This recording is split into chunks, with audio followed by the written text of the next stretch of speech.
By the way, in social media, please, we can see what you're saying online, and any questions for these guys, it would be great. The Coalition of Automotive Management Professionals camp at let me see, what's after automotiveprofessionals.org, automotiveprofessionals.org. With me in this month's session is Bill Haas from Haas Performance Consulting, haasperformanceconsulting.com. Hey, Bill. Good afternoon. How are you? I am great. Thank you for being here. Vic Tarasic is here, shop owner coach, shopownercoach.com. Hey, Vic. Hey, Carm. Wonderful to be here. Thanks for having us be a part of the campfire today. Always, my friend. Cecil Bullard, the Institute for Automotive Business Excellence. We are the institute.com. Hey, Cecil. Thank you, sir. Glad to be here. Yeah. Lots going on in our world of the automotive. And as we do I have to tell you guys, I've been moderating these panels for, I think, over a year now. They just keep getting better and better. So if you're hanging out, there's going to be gems that are going to fall off of a ripe apple tree for you today, I am sure. Bill, let's start with you. Every once in a while, you hear a little bit come back to you about accounts receivable. What should we do about holding paper? Well, first of all, we shouldn't hold paper. We're not banks, right? My concern, and the reason that I brought this up for today's to this opportunity today, was it's something that I am hearing shops talk about, that there's this temptation, like, we've all heard about how expensive things are. Everybody's dealing with inflation. Everybody's dealing with, can I afford to do this right now or not? And that's when we, as shop owners, might have this temptation to say, well, I really want to do the work. I really need the work for my technicians. And so there's this temptation of like, hey, why don't we go ahead and get this taken care of, and you can pay us later, kind of a thing. And my caution to everybody is, you have best practices in your business. And one of those best practices would be to not hold paper, not wait to get paid. You're not a bank, you're not a financial institution. And so you need to continue to those best practices. And, if people need assistance in funding for repairs, then there's ways to do that. There's ways to get them help. Just don't take that responsibility on yourself and end up having, an accounts receivable file. And it's like, well, now I get to the end of the month and I got a payday and I can't pay my guys, but I'm waiting for people to pay me, So that's just my caution, is be very, very careful that you don't get sucked into this temptation of, well, I'd rather have something to do than have my guys not have work or be sending my guys home. So we do things we wouldn't normally do. So that's my caution. My experience with all of that is that not only, a good portion of the people actually pay, but some portion doesn't. And the people that don't pay, not only do you lose the money, but you also lose the customer. Mm-hmm. So I think it's better to just keep it real on the up and up from the beginning. And I actually had a conversation with a new client yesterday, like our second conversation. He's like, yeah, I'm waiting for a big, a $7,000 guy, to pay. And I hope I get that by Friday so I can pay payroll. You just don't want to be in that position. And there are so many other options, frankly. Yeah. Well, the unfortunate part about it is like, you said that you lose the customer. And I always look at it this way: is why are we paying for somebody else's job? Why don't we look at it as we're in a business to make money, be a vital part of the community. And we can't do that by lending money at no interest. And, as Bill said, there's plenty of opportunities out there. We've got, a whole, in the program group, you've got all kinds of opportunities for customers to get financing where you're not the bank, it's the shop. The hospital, the doctor, the dentist, the electrician, the air conditioning company, they finance, and that's going to cost you, anywhere from probably 16% today up to 29%. And we have shops that don't have that kind of money, and they're not financing it. They're actually carrying it themselves at 0%, and it creates a bad situation between you and the client. If they can't pay for it, they can't do it. I'm sorry, but that's what it is. Yep. Well, In my sorry, Vic. I just want to just a comment in my former life. You know, it's easy to say yes, okay, I'll give you a hand, but it's harder to collect. Mhm. Oh Some yeah. some people think of the personality traits of people. The one that says yes doesn't have the same traits to go out and be tough and collect. And That's anything that goes wrong with the job, whether it's my fault or not, Mhm. all of a sudden they don't think they have to pay. I mean, yeah. if we did front brakes and we carried it and they blew a rear tire, then all of a sudden they're like, "Well, I'm not going to pay you because my tire blew. How come that happened?" It just is. It puts you just in a bad place. I think that professional relationships should remain professional, and your Mhm. relationship with your customer is a professional relationship, or it should be. Yeah. Well, I want to tag on to that. There's extenuating circumstances outside the shop, things that happen in people's lives that are beyond our control. Perhaps a vehicle accident, a health issue outside the shop that creates a whole complication of trying to collect that money.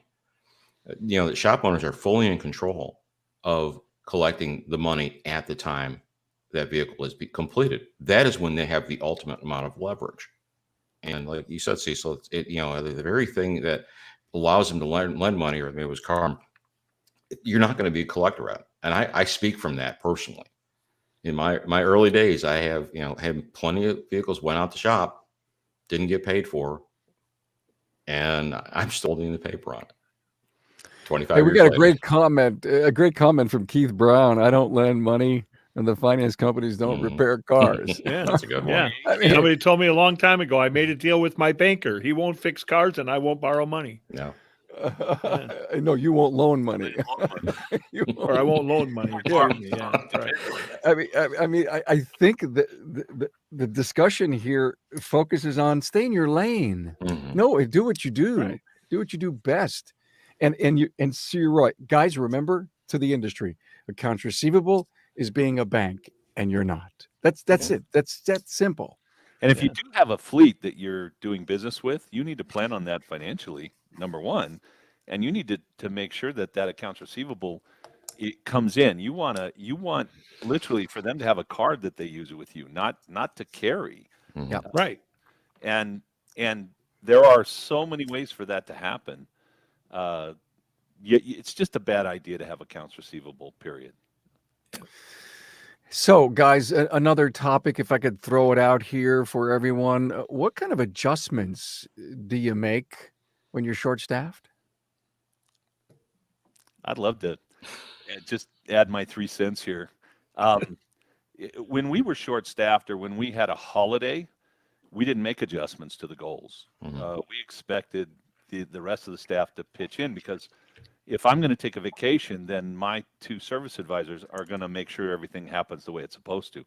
If one of those guys is out, I'm going to step in and fill that role. With my technicians, they worked a little harder. On holiday weeks, we actually paid our staff whatever they did on during the week, the average day, we paid them a bonus based on that average day. So our 4-day weeks were actually better in many cases than our 5-day weeks. When we had someone out, the rest of the staff, stepped it up. Besides, most of the time when you have someone out, you don't know they're going to be out until they're out. Mhm. And then all of a sudden, the guy calls in sick or something, and you've already scheduled the cars. You already have the work sold.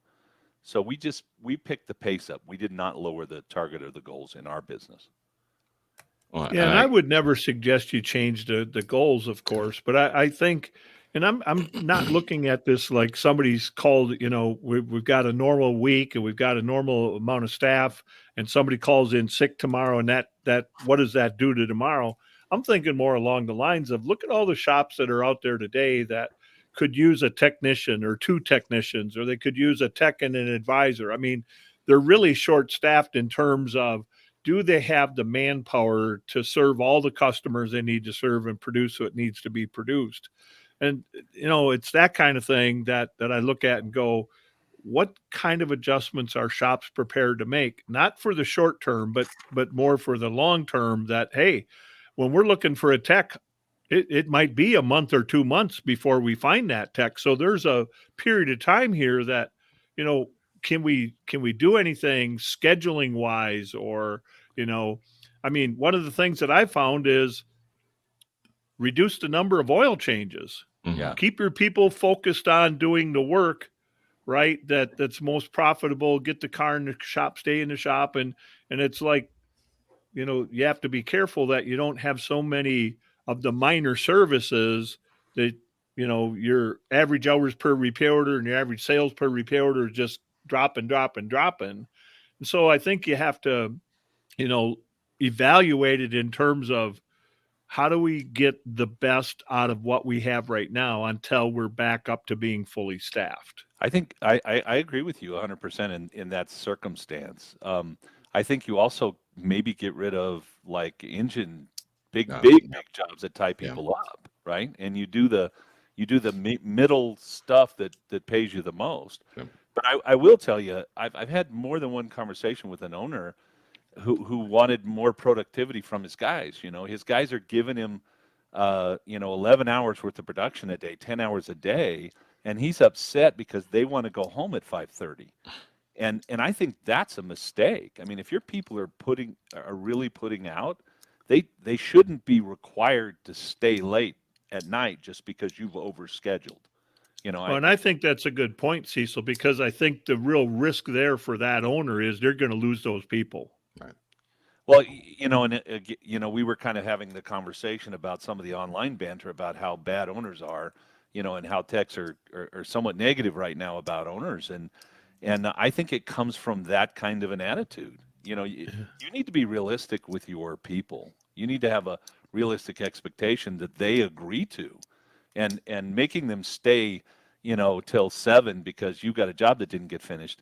If they put their full heart into it, you send them home at 5:30 and say thank you, and you finish the job tomorrow. I mean, you can't do that. Keith Brown, thanks again for your great comments. By the way, guys, I think the word is amazing. And here's what I mean by it. Illness or vacation. And at the end of the week, we all say, it was amazing. Mhm. I don't know. I didn't feel any stress. I didn't feel any pressure. We all stepped up. Amazing. Well, I think when you have a good business that has good systems and processes, and everyone knows their job, that's you can take that on, and you can overperform for some period of time, and it doesn't seem like you're working that hard.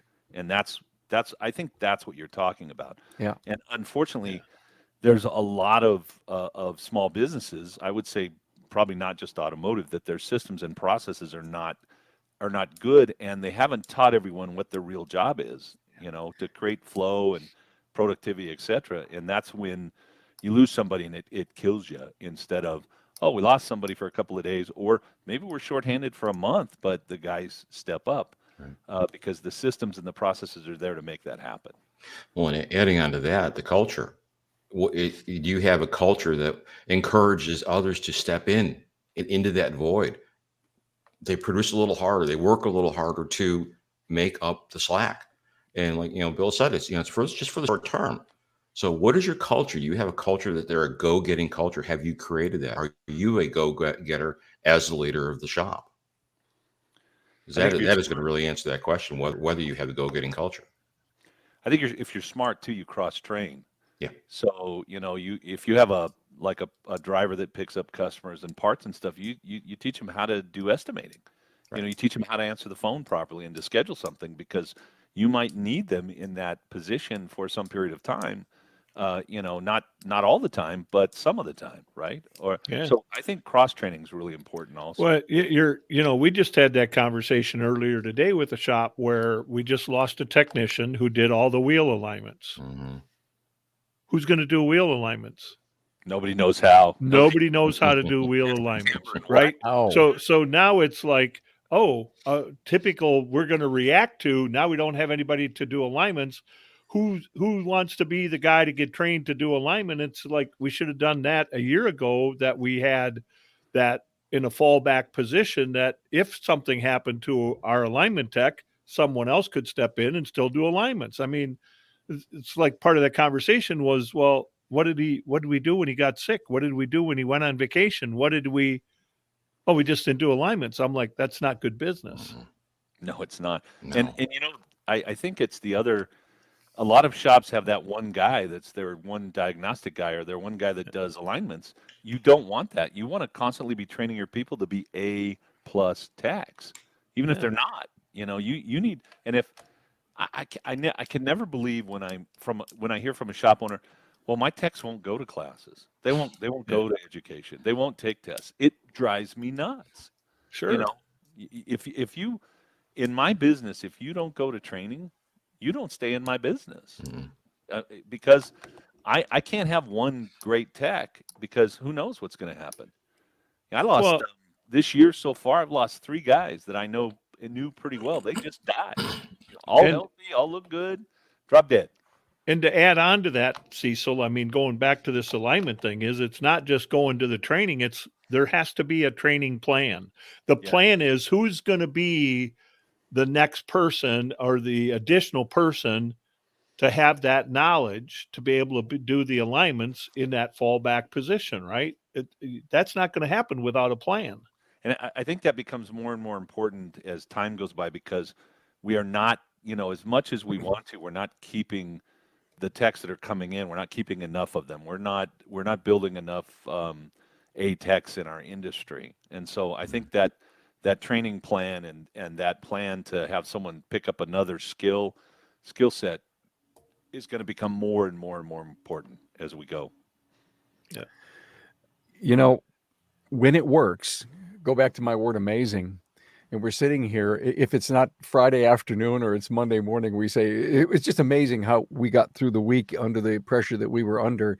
And I would say, then why did it work? And it goes back to the whole process and systems and that we were all clicking on all cylinders and it just wasn't happenstance.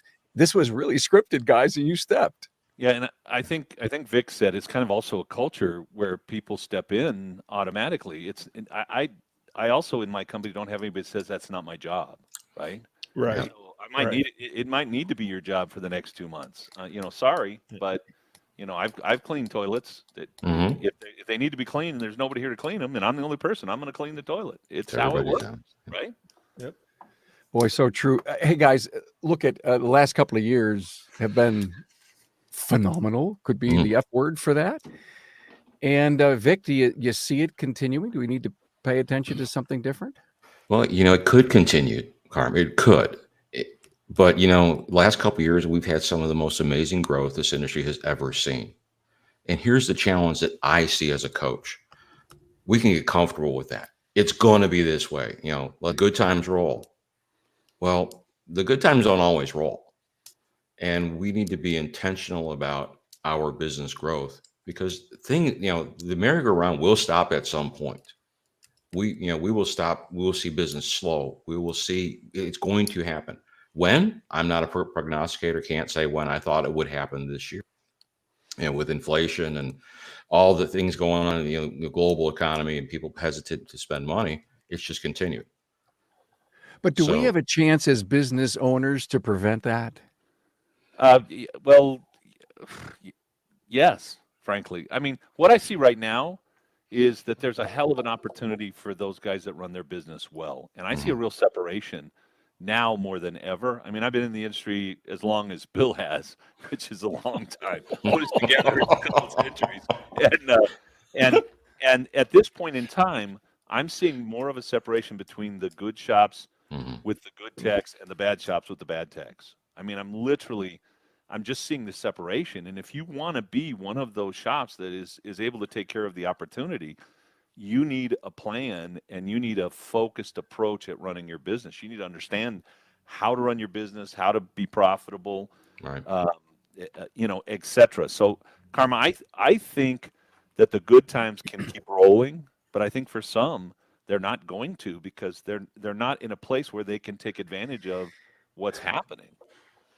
That's kind of the answer I was looking for, because I think it makes the point to everyone that even if you are pinching yourself to find out where your business went and you don't do anything different to what if you learn something and you don't implement it and change your business, you're probably going to go right back to where it was back in 2019. Mhm. And I think the people, the shop owners that have learned that we were firing on 7, then we went to 8, now we're doing 12, and we'll never want to go back to 7 ever again. What can we do about it?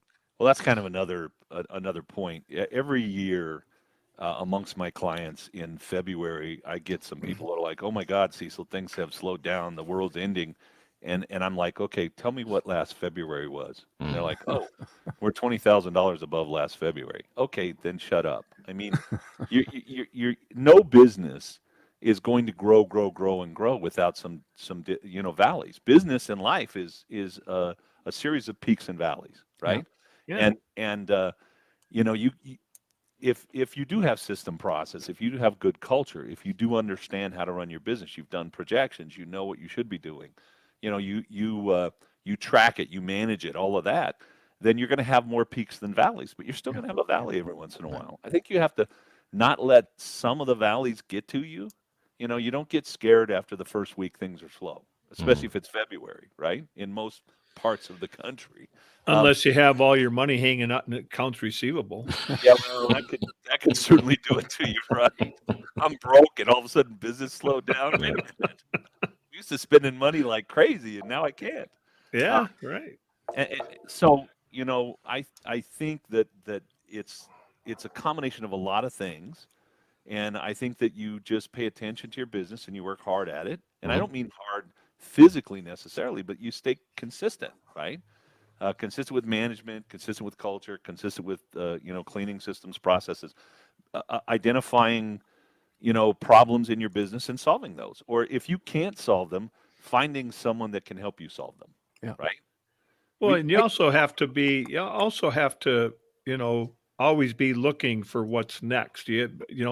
Proactively looking for what's my next opportunity. You can't be, hey, we're going to do what we always did because we did pretty good and it seemed to fit. And it's like, no, things are changing and you better be thinking about what changes you're going to be making because business is going to be different. What we're doing and how we're doing is all going to change. Are you going to be on the leading edge of that? Or are you going to be at the tail end following everybody else? And there are some potential serious problems for the industry in the works. You got California that says we're not going to have any gas engines by 2035. Yep. That's not that far away. We're talking 12 years. And then we've got self-driving cars, and we've got huge private equity companies, the largest there are, coming into our industry trying to buy up pieces of our industry. So if we're not running a good business, either A, we'll be gone or we'll be bought out, right? And if we are running a good business, then we'll have the option to continue and grow, or we can sell out at the best potential, profit. I mean, there are some serious challenges in the next 15 years for this industry. Or we're still in business. To me, this is worse. We're still in business, but all of our customers have migrated to somebody who's doing a better job and offering what they're to serve their needs. Yeah. And so we're still in business. We just don't have any business. I still can fix carburetors like nobody, right? Yeah. I'm good at it. Just there aren't any carburetors out there to fix. Exactly. Listen, I got a shed the back of my house with some carbs in it, Cecil. I would sure love you to come down and clean that up for me. Oh, thank you, sir. I got rid of all those. To your point, Bill, about the customer, Vic, one of your talking points was how to create sticky customers. And we just can't live without a continued marketing presence and always looking for new customers because they always don't stick around. Statistically, they tell us that if you're a typical automotive business, or maybe it's bigger than that, but you're going to lose about 18% of your clients every year. They move, some die, you upset some, you don't fix the car right the second time. And so if you're not growing your business by 25 to 30% your customer base every year, then you're not having growth other than pricing growth. And pricing growth, you can't really count on that, not long term. You have to count on, bringing new customers in and yeah, but you can't raise your prices enough to make up for the lost customer. Right. Well, there's some statistical data that I would argue that point a little bit. You could probably, if you raise your price by 10% today, you could lose up to 20% of your customers and still make more money. You'd still be more profitable, but there's a tipping point, a point of no return where you don't have enough customers, and Right. so you don't want to, you don't want to do that necessarily, but you might do that as a conscious, plan. We bought another training company. We had to raise prices, and we knew we were going to see, some people leave the fold. But because we were able to get the price where we needed it to be profitable, those people that left the fold didn't kill us, and we were able to bring new people in at the new price that understand the value of what we do, and really grow the company. So, I think it's being a business person, not being a technician or a mechanic. You need to be thinking about your business, planning your business, looking towards the future, and really understand where your challenges are. And if I do make a price increase, what can I afford to lose, right? Is that, are we making conscious decisions because we're aware of what's going on, or are we just going with the flow? Because going with the flow will never get you what you want. Not Well, long. or you make a conscious decision that your price, the effect of your price increases, you're only going to lose the customers that you didn't You care if want they to. were customers or not anyways, Yeah. right? But the problem, if you go back, like you mentioned, like raising your prices 10%, and then, how would that affect the business in terms of what I can afford to lose in terms of my customers? You still have to remember that when you start talking to auto repair shop owners about raising their prices by 10%, they're ready to die. Yeah, it's They're scary. like, oh, that ain't that. No, I mean, they might raise a price $1 or $2, but they're not raising them by 10%. So Vic, I don't know how long you've been doing this, but it's a long time, right? Are you It 20 is, years yeah. plus? Okay. Oh yeah, And yeah. I'm 40 years plus, and I know Bill's right there with me. So in 100 years, between us all, we've been telling clients to raise their price, and we've seen people raise their price. Every class I teach, Right. it's like Yeah. we're not expensive enough. We really need to raise our price. And I've had guys go out and raise their price by $40. I've had guys raise their price by $5. And in all that time, how many of those guys that rose their price, their worst fears were found? They happened. I Did. had too many Yeah. people quit me. They didn't. Right. Yeah, In fact, they didn't. They were thrilled. Yeah, they wished sooner. yeah. Yeah. And I tell clients, if you're not chasing away 5% of your customers every year, you're not doing it right. Mhm. You should have 5% of your customers leaving you because your price is too expensive. And Well, yeah, and there's customers that And you the won't miss customers them. that are shops don't have 5% yeah. of their customers leaving them. Right.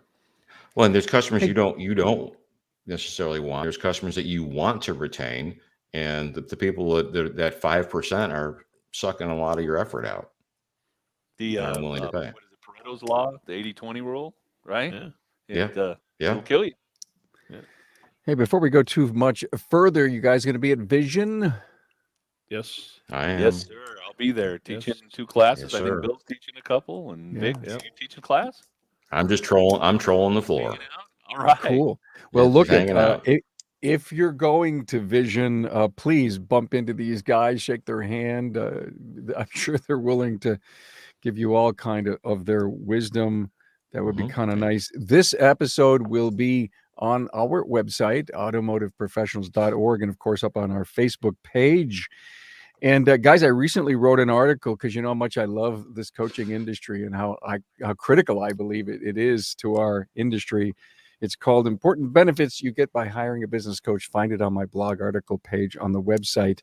If you need any other kind of motivation to understand what a business coach can do for you. Vic, one of the topics you had was embrace that customer into your shop. Get a shop tour for new man. customers. Yeah. And how many times have we done, videos of shops on Aftermarket Weekly, and we see that hall of fame, that wall of fame of our people. I think that's an idea worthy of discussion here. The shop tour is to me one of those easiest things you could do to engage your customer. Highlight what you guys do, show yourself off, highlight your people, and it just takes a little bit of thought. And it doesn't have to be the advisor that engages them. It could be the owner who hears that the new customer came in.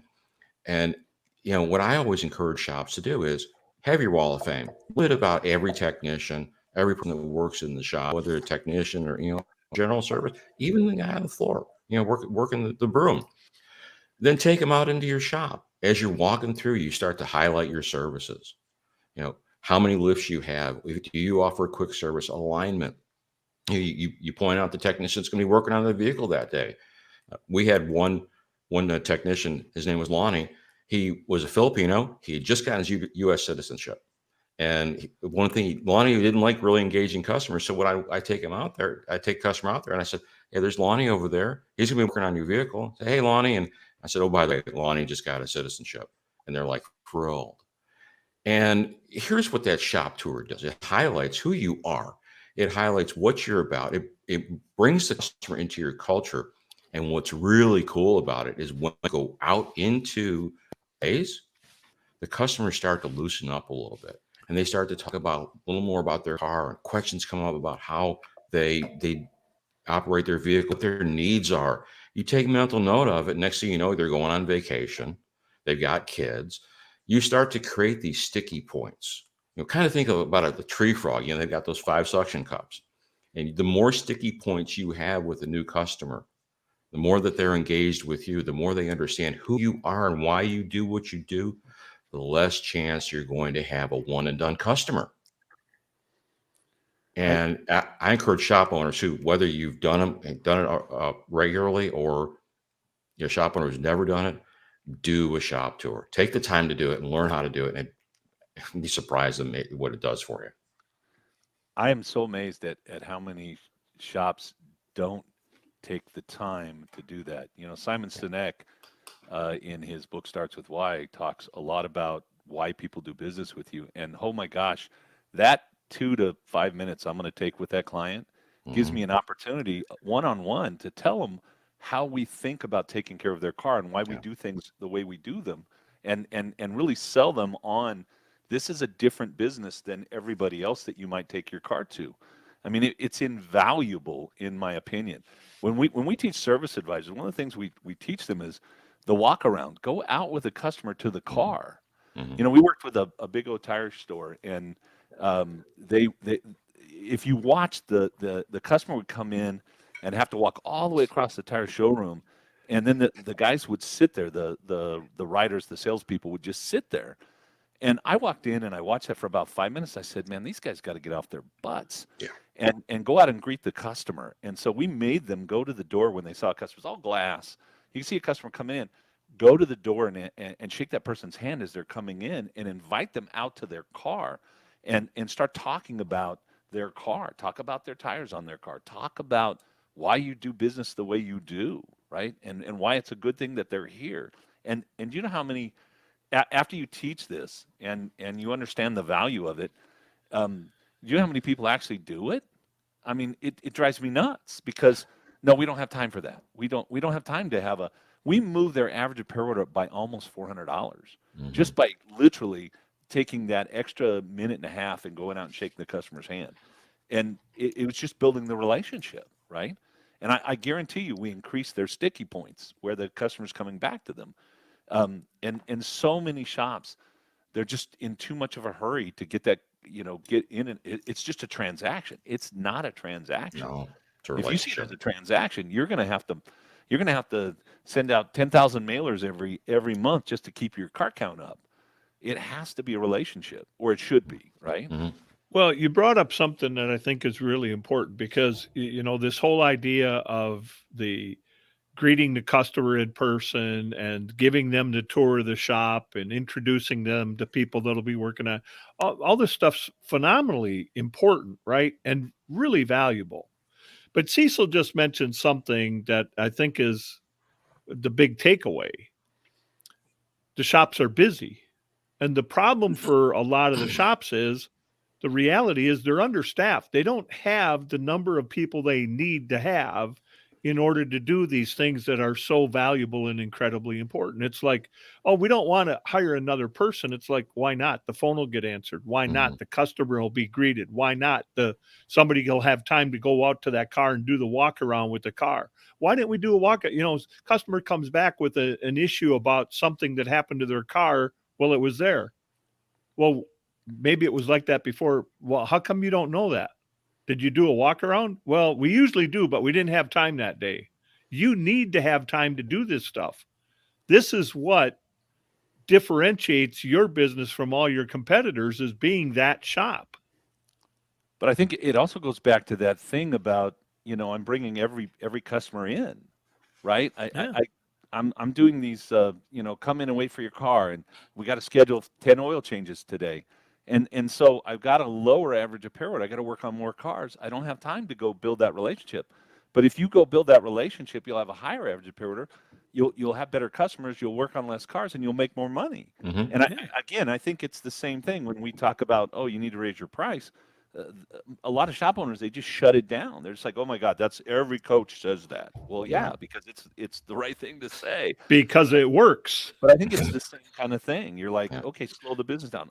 We work with a guy up in Rhode Island, and they had I don't know, like 28 cars a day, and their average repair order was like $320. And this shop is like literally, it would be in my top 2 shops I've ever seen. It's a garage mahal. It's Yep. beautiful, right? I've seen it. And I went in and in fact you interviewed him. Yep. And I went in and I said, no more waiters, and we're not open on Saturday, and we got to slow things down. We're going to slow car count down. And he was like, oh my God, Cecil, I can't do that. There's no way. And yet today, not only are they doing twice what they were doing when we started 2 years ago, but the man is making 20% out the bottom of his business and growing his business. And it's a much better feel in the business, not only for the customers, but for his employees. I mean, it's a transformation that because we didn't take everybody in, because we didn't, we're not trying to jam 53 cars in the shop today. We're bringing 3 cars in for every guy plus 1, and we're managing our flow so that we can do the best inspection, build the best relationship, sell the customer what they need, right? Not what they don't need, but what they need. And it amazes me how much success we've had with that over the years, and yet how hard it is for some owners to grab onto that and say, oh no, see, so I can't slow it down, because if I slow it down, I'm going to go broke. No, if you slow it down correctly and do the right things, you'll make 5 times more than you're currently making, and everybody else's stress levels go down, and your customers will have a better experience, so they'll be happier. Sticky points. Intentional growth too. You're intentional about what you're deciding you're going to do with your time. Absolutely. How much time are you going to spend with that customer when they walk through the door? Like you guys said, meet them at the car, do the walk around. That's another sticky point. And you're being intentional about your business. And I love the shops that do slow it down. I've got one in Idaho Falls. His average repair order when he started was $1,087. It's $1,300 now, and he's been very intentional about how he's approaching it. And the core of his shop is his inspection program, his dialogue with his customers, his communication. They understand the culture of his business, and they have no problem spending the money with them. Cecil, I loved your point about we need people, or maybe it was you, Bill. We're so busy, we're so crazy, and you can't afford to hire someone. We did a couple of episodes a while back, and if you go into the back catalog, it's Town Hall Academy 305 and 312, and it was called Service Advisor Overload. And the essence of those 2 incredible discussions, as they just threw everything in a big pile, and we said, is that important? Is that necessary? And it was almost as if they were owner responsibilities that the service advisor had on them instead of their core focus. Please go and listen to them, and I think it helps sum up the attitude of, do we need an estimator? Do we need a parks person? What is the real top focus of that service advisor, who's the revenue generator? Mm-hmm. So when we teach, one of the things we try to teach service advisors is their job is to take care of the car.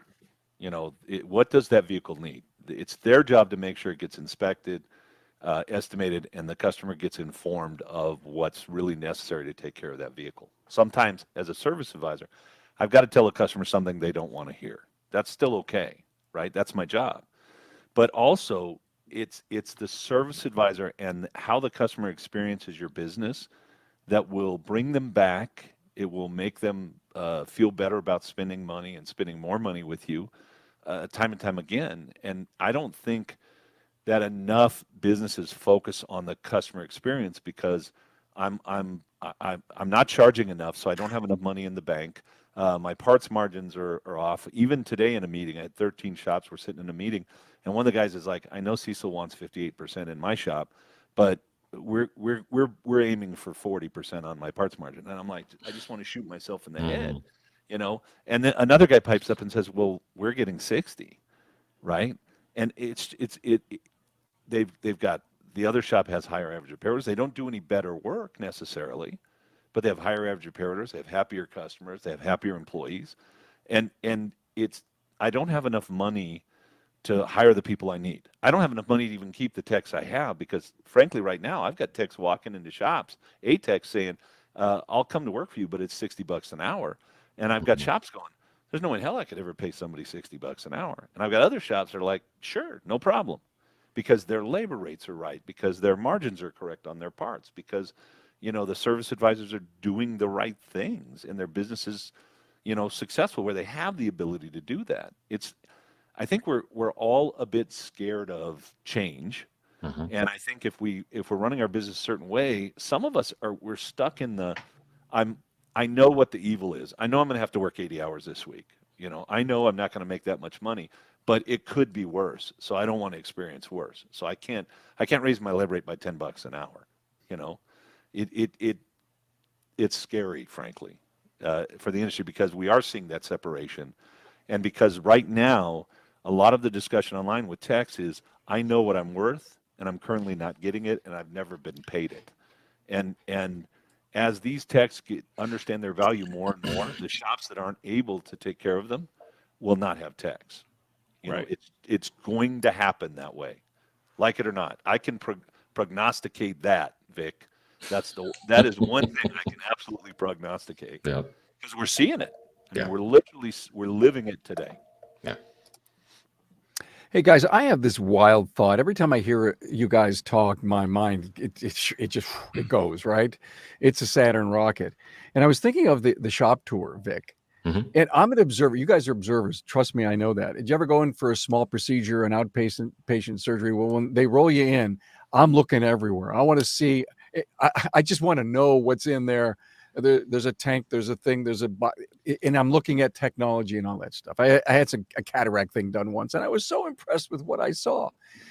I didn't stop and ask, what does that do and how does this work? So your customer's in the shop and he sees all the stuff that it takes to do the work on Mhm. vehicles today. I mean, some of the shops, I mean, the way the equipment's displayed and how clean they are, that's pretty damn impressive. They're not going to ask you, how does this work? What's that do? But No. think about a tour through an operating room is no different than the impression that a customer would have by walking through that shop and seeing the investments that you've made in people and equipment to take care of them. Well, what's cool about that too, Carm, is they're impressed. They're really impressed. I like you said, you had outpatient. I had my outpatient hip done a couple of weeks ago again. Yeah. I had my right one.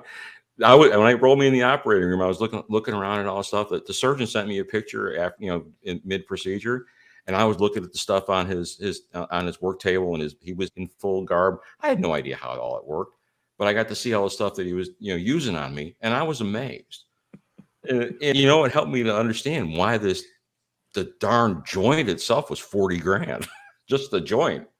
Uh, but the going out in the shop, man, it adds value. It helps you to increase your labor rate. It Yeah. helps to sell the value to your customer of what you do without you even trying to pitch it that way. Yeah.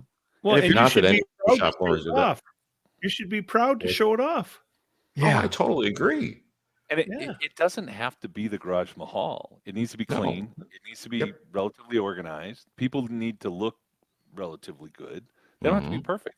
They're technicians working on cars. I Yeah. mean, and it is so. If you're a good salesperson, put me with somebody for 5 minutes alone. We're gonna convince them of a few things, right? Mhm. And you have that opportunity to walk the customer through and say, hey, this is Bill. Bill's a master technician. He's been doing this 20 years. He works on BMWs all day long. He drives 3 of them. He's going to be working on your car, right? Boom, Because boom. 2 are usually broke. Yeah. So Hey guys, I've never asked this question of any camp Facebook meeting we've had, and I've been thinking about this, and I'm going to put you all on the spot right now. Okay. But what I would love to know is a proud moment that's happened with you and a client that makes what you do all Wow. worthwhile. Oh, happens all the time. I'm with Cecil on that. I'll let you Let's go. let's go around the room and end the show. Cecil, and then Vic, and then Bill. Well, the gentleman that you interviewed, Yeah.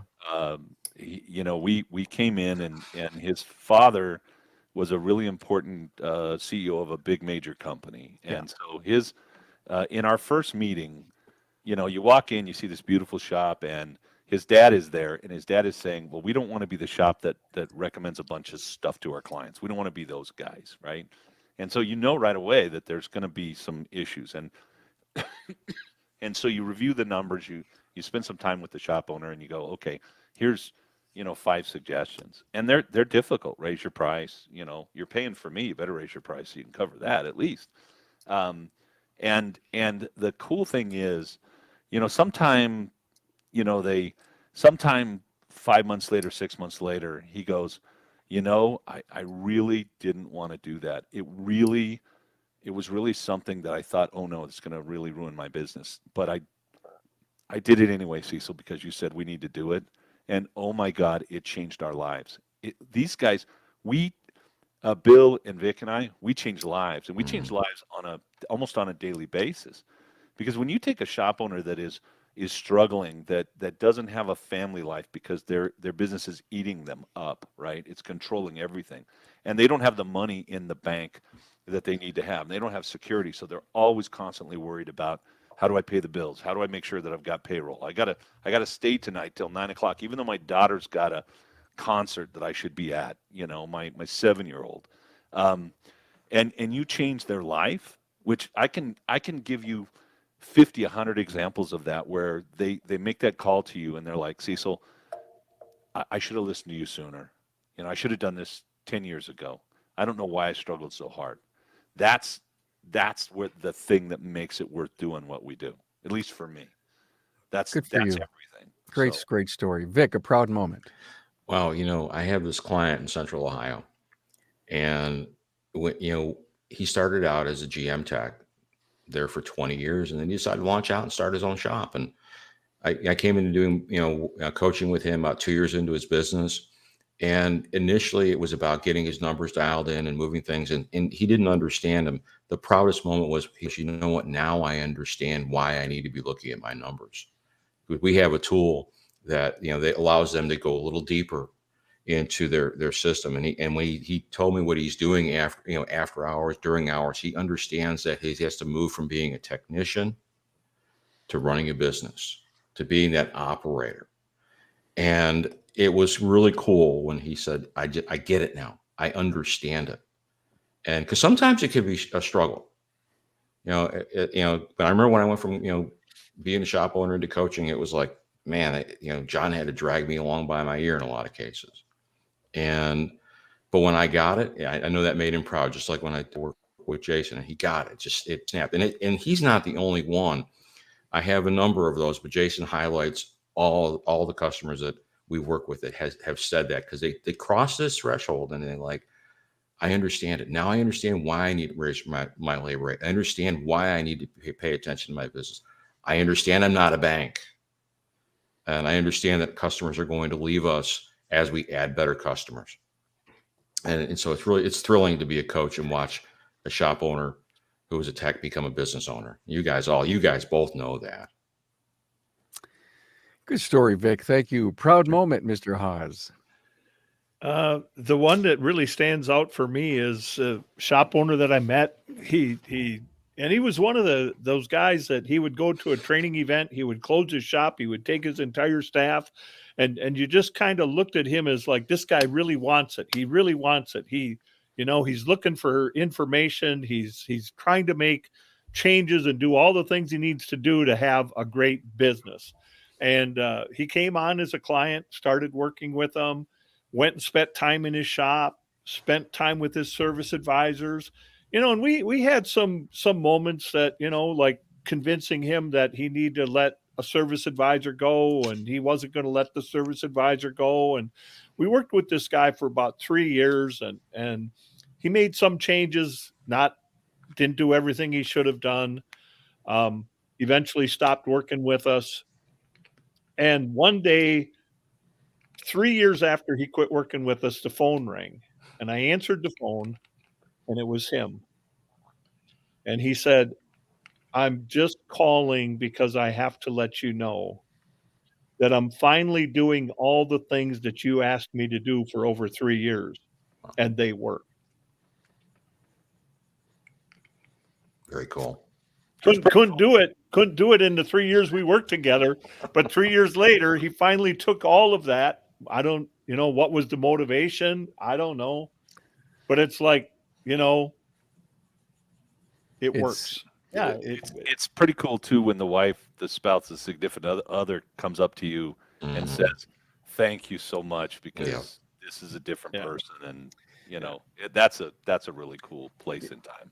The stories are so similar, but the end result of the personal satisfaction that you as business coaches get is absolutely worth talking about occasionally, because you are so responsible for such incredible levels of success, and for advancing this aftermarket, and for building it up. I'm not sure you get enough credit. I'm just don't not think- sure. these relationships, I'm sure, for you guys as well. I mean, Mhm. this goes way beyond being a coach and Yep. working with them in their business. It I does. know their families. I know their kids. I know their spouses. I've been to birthday parties. I've been to wedding anniversaries. I've been hunting, and we go hunting with, just stuff that we have in common that we like to do. I've been to races with guys. I mean, just, hey, you're going to be in the area, let's hang out. I mean, Right. it's much bigger than just, oh, you're my coach. Now, it's no different than the shop owner that has the relationship with the guy that coaches his kid's soccer team, and it's the same deal. Yep. Yeah. It's a relationship. I think we often look at the fact that the industry, at least for me, I'm like, oh my God, I haven't done enough, right? I've worked hard for a long time. I just haven't done enough. And I think sometimes it's really good to sit back and think about how my life has changed because of the interactions I have, even with the people that are just on this podcast, right? I mean, Right. Absolutely. I had an issue. Bill was right there. I mean, I can't tell you how much that means to me that he was there caring about whether or not I was okay. It's amazing. Talk about the life. I mean, who would have thunk, right? 40 years Yeah. ago, who would have thunk that skinny, arrogant kid could actually, help somebody? So, Yeah. Yeah, you won't forget Apex 2022, will you? no, I won't. No. Yeah. No. Wow. Hey, guys, this was great. Thank you for this, a great summary. And at by the end. way, none of that at Vision, okay? Yeah, no, Yeah. None of that. good. We're completely good. Cecil, take your pills before you go. I have my will. I'm good. Coalition of Automotive Management Professionals Camp on the web at automotiveprofessionals.org. Thank you, Bill Haas, Haas Performance Consulting. It's a mouthful. Victor It is. Osick, shop owner, coach, and Cecil Bullard. We are the Institute.com. Thanks, guys. Appreciate you coming on. Thank you, Thanks. Carl.